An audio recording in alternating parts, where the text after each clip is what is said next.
오늘 우리에게 주신 하나님의 말씀은 누가복음 9장 37절에서 50절입니다. 누가복음 9장 37절에서 50절입니다.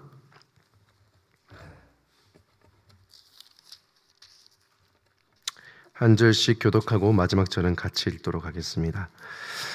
이튿날 산에서 내려오시니 큰 무리가 맞을세 무리 중에 한 사람이 소리질러 이르되 선생님 청컨대 내 아들을 돌보아 주옵소서.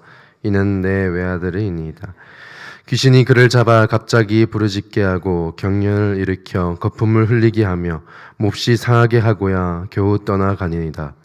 당신이 지자들에게 내쫓아 주기를 구하였으니 그들이 능히 온다니이다.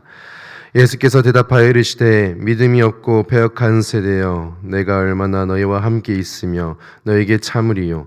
내 아들을 이리로 데리고 오라 하시니 올 때에 귀신이 그를 거꾸러뜨리고 심한 경련을 일으키게 하는지라. 예수께서 더러운 귀신을 꾸짖으시고 아이를 낳게 하사 그 아버지에게 돌어주시니 사람들이 다 하나님의 위엄에 놀라니라. 그들이 다 그 행하신 모든 일을 놀랍게 여길세 예수께서 제자들에게 이르시되 이 말을 너희에게 담아두라. 인자가 장차 사람들의 손에 넘겨지리라 하시니 그들이 이 말씀을 알지 못하니 이는 그들로 깨닫지 못하게 숨긴 바 되었음이라. 또 그들은 이 말씀을 묻기도 두려워하더라.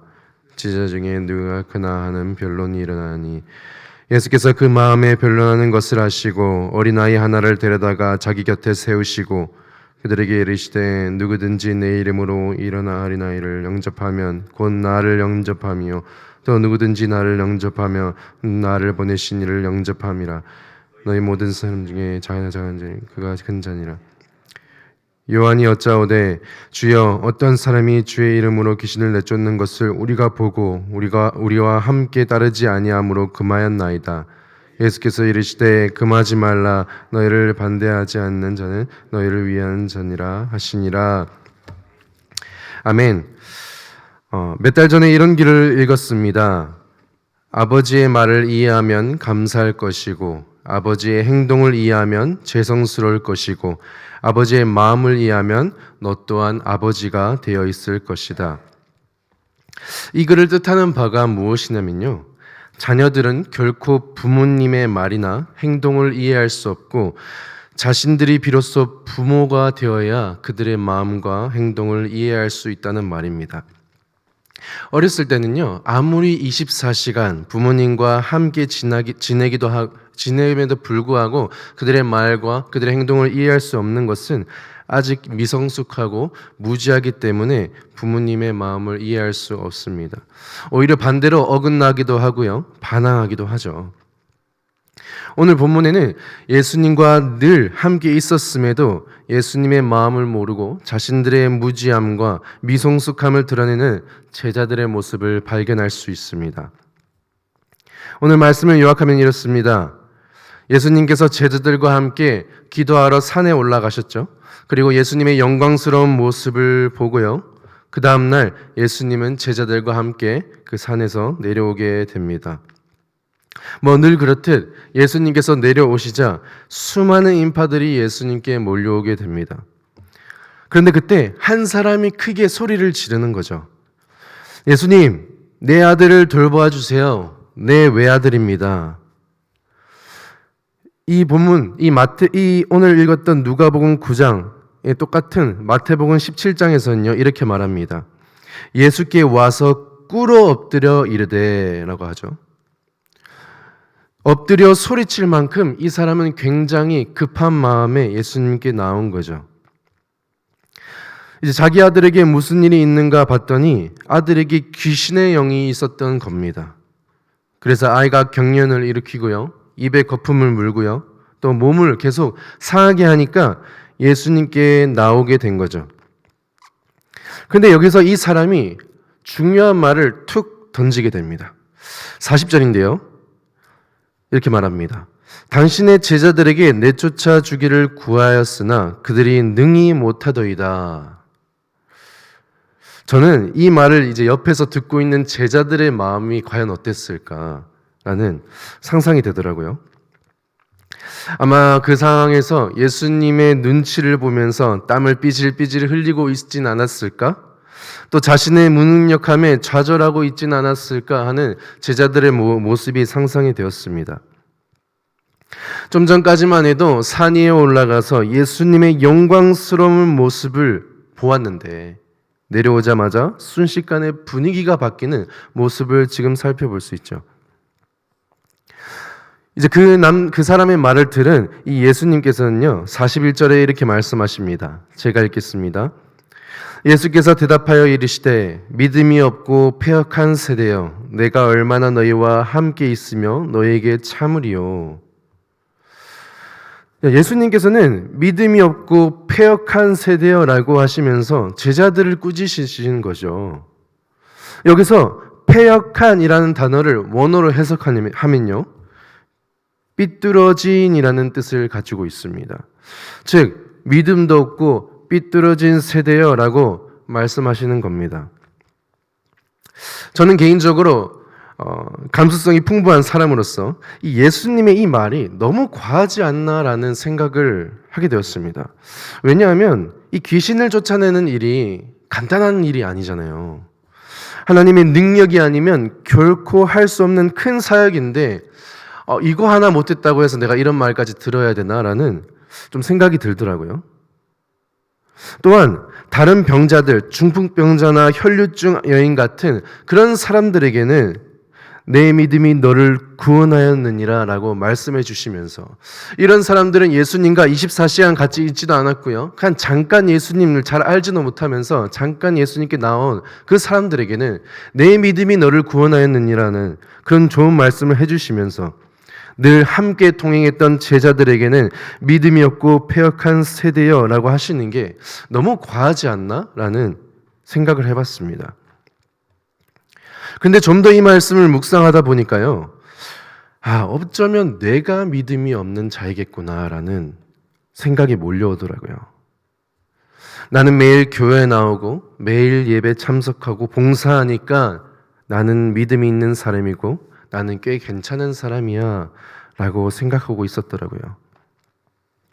혹여나 여러분들도 예수님의 은혜와 능력을 의지하기보다는 그저 교회에 나온다는 그 사실 하나만으로 만족해하는 그런 믿음에 안주하고 있진 않습니까?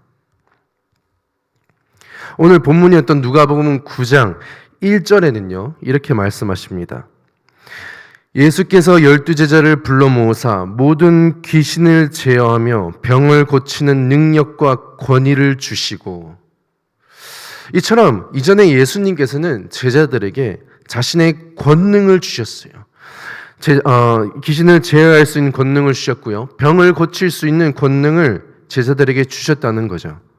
하지만 믿음이 부족하여 제자들은 예수님께 꾸짖음을 듣게 됩니다. 이어져 예수님은 44절에 자신이 사람들의 손에 넘겨질 그것이라는 죽음을 예고하셨고요. 그럼에도 불구하고 제자들은 45절에 예수님의 말씀을 온전히 깨닫지 못하는 모습을 볼 수 있습니다. 아마도 제자들은 하나님의 구원 계획을 온전히 신뢰할 수 없었을 뿐더러 온전히 깨닫지도 못했을 겁니다. 마지막으로 누가복음 저자는요, 제자들의 미성숙함을 이어서 보여주고 있습니다. 46절에 말합니다. 제자 중에 누가 크냐 하는 변론이 일어나니. 예수님은 하나님의 뜻을 이루기 위하여 십자가의 길, 또 고난의 길을 준비하시며 기도하시는데 지금 제자들은 뭐 하고 있죠? 하나님의 뜻을 이루기보다는 누가 더 크냐라는 아무 의미도 없는 다툼을 벌이고 있었던 겁니다.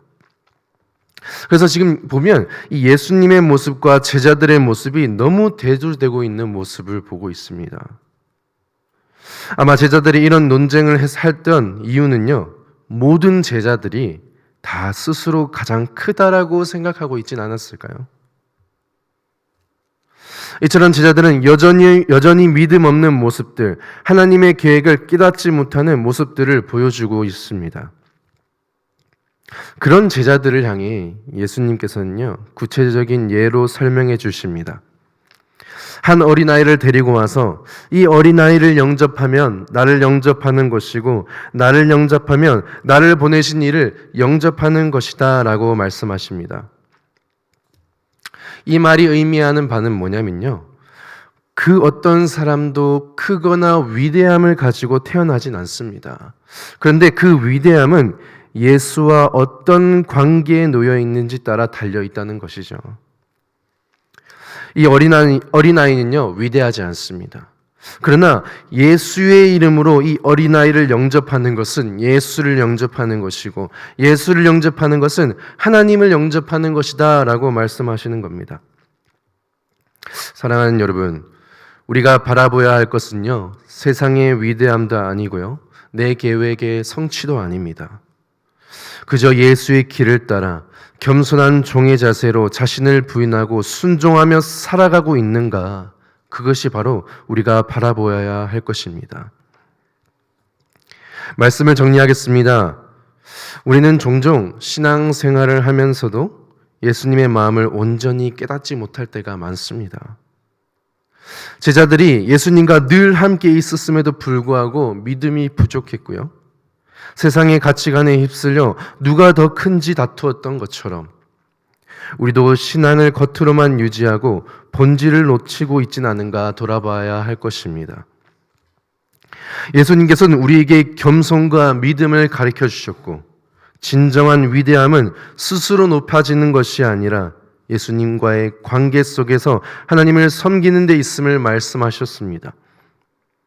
오늘은 우리는 이 말씀을 통해 우리의 믿음을 다시 한 번 더 점검하고, 내가 그저 교회에 나오는 그 믿음에 안주하고는 있지는 않은지 다시 한 번 더 점검하고, 예수님의 마음을 이해하며 더욱 겸손한 신앙의 길을 걸어가는 우리가 되게 해달라고 기도하는 여러분이 되었으면 좋겠습니다.